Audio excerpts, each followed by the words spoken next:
செந்தில் பதில் சொல்லிருங்க. நான் என்னோட கேள்வி 2-3 பதில்கள் தான் நான் குறிச்சு வச்சிருக்கிறேன். முதல்ல என்னுடைய அருமை சகோதரர் பொங்கலூர் மணிகண்டன் சொன்னார், நான் இந்த அரசு வாக்குறுதிகளை நிறைவேற்றவில்லை என்று ஒத்துக்கொண்டார் அப்படிங்கிறாரு. நான் நீங்கள் கண்டிப்பாக குறுக்கிட்டுருங்க, நான் அவ்வளோ நேரம் இல்லை, இருந்தாலும் நான் வாக்குறுதியை வாசிக்கிறேன். ஸ்டாலின் அரசு நிறைவேற்றிய வாக்குறுதிகளை நான் வாசிக்கிறேன். ஏன்னா இது ரொம்ப நாளாக சொல்லிக்கிட்டே இருக்கிறாங்க. நாங்கள் வாசிக்க ஆரம்பிச்சா நீங்கள் நேரம் இல்லைங்கிறீங்க. கலைஞர் மகளிர் உரிமை தொகை திட்டம், விடியல் பயண திட்டம், நான் முதல்வன் திட்டம், புதுமை பெண் திட்டம், தமிழ் புதல்வன் திட்டம், இல்லம் தேடி கல்வி, முதலமைச்சரின் காலை உணவு திட்டம், சென்னையில் கலைஞர் பன்னோக்கு மருத்துவமனை, மதுரையில் கலைஞர் நூற்றாண்டு நூலகம், மதுரையில் சல்லிக்கட்டு மைதானம், கீழடி அருங்காட்சியகம், அம்பேத்கர் அயலக கல்வி உதவித்தொகை திட்டத்தின் கீழ் 200க்கும் மேற்பட்ட பட்டியல் சமூக மாணவர்கள் வெளிநாடுகளில் படித்துக் கொண்டிருக்கிறார்கள். உயர்வுக்கு படி என்ற திட்டம், இடைநிற்றலை குறைக்கக்கூடிய திட்டம், 12ஆம் வகுப்பு முடிச்சுட்டு உயர்கல்விக்கு போகாத மாணவ மாணவிகளை வீடு தேடி போய் கல்லூரிக்கு அழைத்து வருகிறார்கள். ஆயிரக்கணக்கான மாணவ மாணவிகள் அதில் பலன் பெற்றிருக்கிறாங்க. எல்லாரும் சென்னையில் நடந்த நேரு உள் விளையாட்டு அரங்கத்தில் நடந்த நிகழ்ச்சியில் நேரடியாக ரத்தமும் சதையுமாக வாக்குறுதி கொடுத்திருக்கிறார்கள். வட சென்னை வளர்ச்சி திட்டம், ஒருங்கிணைந்த ஜவுளி பூங்கா சேலத்தில், மக்களுடன் முதல்வர் ஆட்சிக்கு வந்த 37 நாட்களில் 3.5 லட்சம் கோரிக்கைகளுக்கு அவர் மனுக்களுக்கு தீர்வு கண்டிருக்கிறார். இன்னுயிர் காப்போம், நம்மை காப்போம் 48.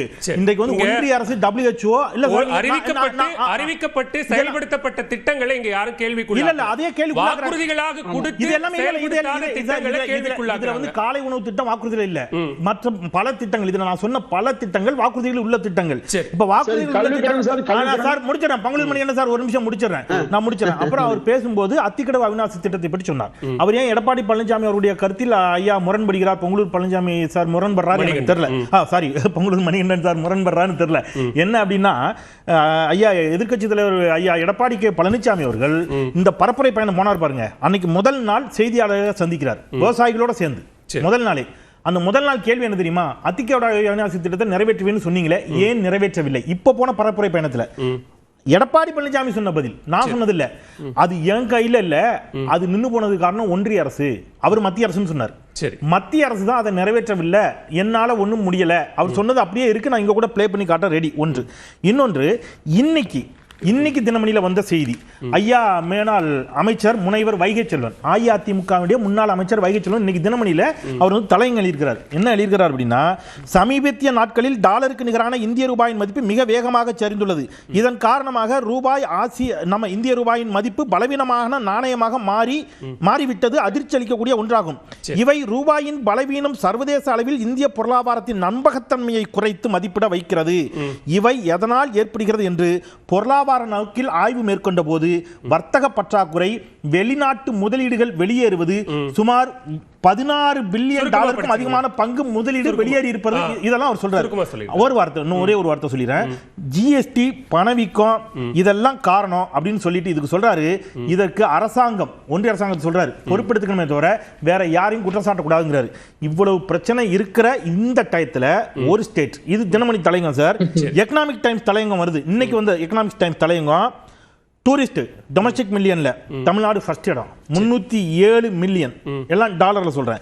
டூரிஸ்ட் ஃபாரினை இழுத்ததுல 11.61, எக்ஸ்போர்ட்ஸ் 24-25 பில்லியன் டாலர்ல சொல்றேன், 52.0 பில்லியன் டாலர் எக்கனாமிக் டைம்ஸ்ல வந்தது. சரிங்களா?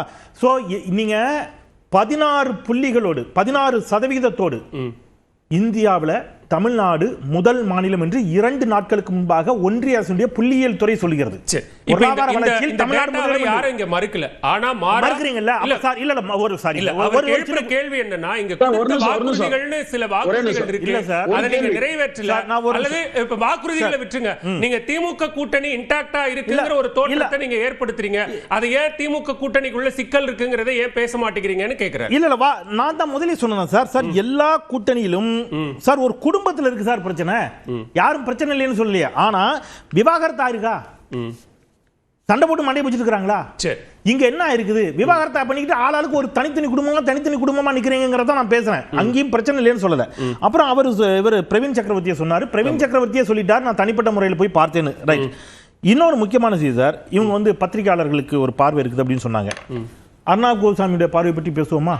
அது அல்ல அழகு இல்லையா? ஒவ்வொரு பத்திரிகையாளரும் நீங்க அவர் என்னெல்லாம் சொல்றாரு, எதை பத்தி எல்லாம் பேசுறாரு அப்படின்னு சொன்னா நான் அவர் ஜெனரலா தான் சொன்னாரு, நானும் ஜெனரலா தான் சொல்றேன். ரெண்டு விஷயம் சார். நீங்க வந்து அம்மா மேடம் ஜெயலலிதா அவர்கள் கொடுத்த வாக்குறுதி என் கையில இருக்குது. 2014 இருந்து 2019 2024 வரைக்கும் மோடி கொடுத்த வாக்குறுதியும் என் கையில இருக்குது. எடுத்து வாசிக்கிட்டு சொன்னா இப்ப நேரம் இல்ல, அதனால நான் விடுறேன். சார் நீங்க என்ன சொல்றீங்க? அதனால தான் ஆட்சி போச்சு சார். ரைட், அதனால தான் யூ ஆர் ரைட். அதனால தான் அதிமுக ஆட்சி போச்சு. கரெக்ட், அதனால தான் அதிமுக ஆட்சி போச்சு. கொடுத்த வாக்குறுதிகளை நீங்க கரெக்ட் தான் சார். நீங்க பேசும்போது நான் குறிக்கல சார், நீங்க பேசும்போது நான் குறிக்கல. இப்ப என்னுடைய பார்வை கொடுத்த வாக்குறுதிகளில் பெருவாரியான வாக்குறுதிகளை இந்த அரசு நிறைவேற்றிருக்கிறது. வாக்குறுதிகளை பட்டியலே படிச்சேன். என்னுடைய சகோதரருடைய பார்வை வாக்குறுதிகளை நிறைவேற்றவில்லை என்பது அவருடைய பார்வை. இருக்கட்டும், இது ஒரு முடிவுக்கு வராது. ஆனா நான் ஒன்னு சொல்றேன்.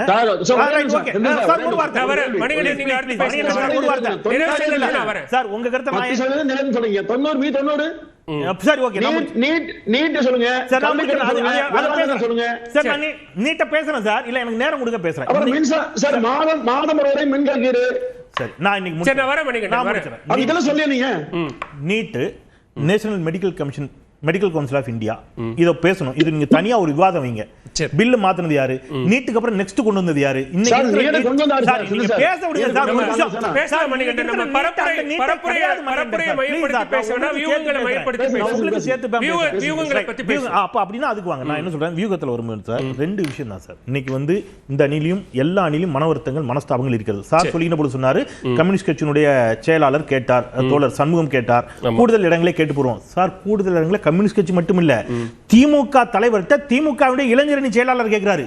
இந்த கட்சிக்குள்ளேயே எங்க அணிக்கு கூடுதல் இடங்களை கொடுங்க, இளைஞரணிக்கு இடங்களை கொடுங்க கேட்பாரு. எல்லா கட்சியுமே இதை கேட்கும். ஆனா அமித்ஷா தெளிவா சொன்னார். தினத்தந்தி உள்ளிட்ட மிக முக்கிய நாளேடுகளுக்கு அளித்த பேட்டியில, தமிழ்நாட்டில் அளித்த பேட்டியில தெளிவா சொல்றாரு, வெற்றி பெற்ற பிறகு அமைச்சரவையில், வார்த்தை தெளிவா சொல்றேன் சார், ஆட்சி அதிகாரம் குழப்பத்துக்குள்ள எல்லாம் போல, அமைச்சரவையில் பாஜக பங்கேற்குமா? எஸ் அப்படின்னு சொல்றாரு. இது வரைக்கும் எடப்பாடி பழனிசாமி ஏத்துக்கல. ஆனால் அந்த இன்னைக்கு பொதுக்குழுல வந்து அதிமுகவுக்கான அந்த அதிகாரத்தை அதிகப்படுத்தக்கூடிய வகையில தீர்மானங்கள் நிறைவேற்றப்பட்டிருக்கிறது. கூட்டணியில தொகுதி பங்கீடுல நாங்க தான் முடிவெடுப்போங்கிற அளவுக்கு அது ரொம்ப முக்கியமான கேள்வி. அந்த தீர்மானத்தை உறுதிப்படுத்தி ரொம்ப முக்கியமான கேள்வி சார். ஏன் இப்ப வந்து நீங்க வந்து விருப்ப மனுக்கள் வாங்க தொடங்கினார்னு கேட்டீங்க. அதிமுக கூட்டணியில இன்னைக்கு தேதிக்கு அதிமுக பாஜக தமாக மட்டும்தான் இருக்குது. பாஜக என்ன நினைக்கிறது என்று சொன்னால், இந்த சட்டப்பேரவை தேர்தலில் தமிழ்நாடு சட்டமன்றத்தில் மூன்றாவது பெரிய கட்சியாக பாஜக உட்காரணும்னு நினைக்குது. அதற்கு அவர்கள் இப்போ 75 சீட் வரைக்கும் கேட்க ஆரம்பிச்சிட்டாங்க. வெளிப்படையாக சொல்லிட்டாங்க, நமக்கு தெரியும். அதை எடப்பாடி பழனிசாமி எவ்வளவு கொடுக்கறாரு நமக்கு தெரியல, அது அவர் சொல்லட்டும். இல்ல அவருக்கு சொல்லட்டும், அது எடப்பாடி பழனிசாமி அவ்வளவு கொடுக்க மாட்டாருங்கிறத நானும் ஒத்துக்கிறேன். ஆனா 75 சீட் வரை கேட்கறாங்க. அப்ப பாஜக கூடுதல் இடங்களை கேட்டு அழுத்தம் கொடுக்கக்கூடிய காரணத்தினால மிக வேகமாக விருப்ப மனுக்களை வாங்க தொடங்கி இருக்கிறார். இவர் ஏன் திமுக ஏன் வந்து இப்பவே வந்து தேர்தல் அறிக்கை குழு அமைச்சதுன்னு சொன்னீங்க இல்லையா சார்? தேர்தலுக்கு இன்னும் எத்தனை மாசம் சார் இருக்குது? 100 நாட்கள் தான் இருக்கு. அவ்வளவுதான். அப்ப இதெல்லாம் முடிச்சிட்டு ஒரு நாள் நைட் உட்கார்ந்து அறிக்கை தயார் பண்ணி நாங்க ஆட்சிக்கு வந்தா இதை கொடுப்போம்னு ஒரு அரசு ஒரு கட்சி சொல்றது சரியில்லை. மாறாக ஒரு குழு போட்டு தமிழ்நாடு முழுக்க அந்த லாஸ்ட் வார்த்தை சார் முழுமை பண்ணிட்டேன். மக்களிடம் கருத்துக்களை கேட்டு மக்களின் கருத்துக்களின் அடிப்படையில் ஒரு அறிக்கை தயாரிப்பதற்கு உங்களுக்கு மினிமம் என்ன ஆகும்? 1.5 மாசம் 2 மாசம் ஆயிடும். அப்போ இந்த அறிக்கை தயார் செய்யப்படுகின்ற பொழுது மக்களை சந்தித்து இந்த அறிக்கை தயார் செய்வதற்கு உங்களுக்கு கால அவகாசம் தேவை. அதனால இந்த குழுவை உருவாக்கி இருக்கிறாங்க. மக்கள் மீது நம்பிக்கை இருக்கிறதுனால, மக்கள் மீது ஒரு பற்று இருக்கிறதுனால இதை செஞ்சிருக்காங்க.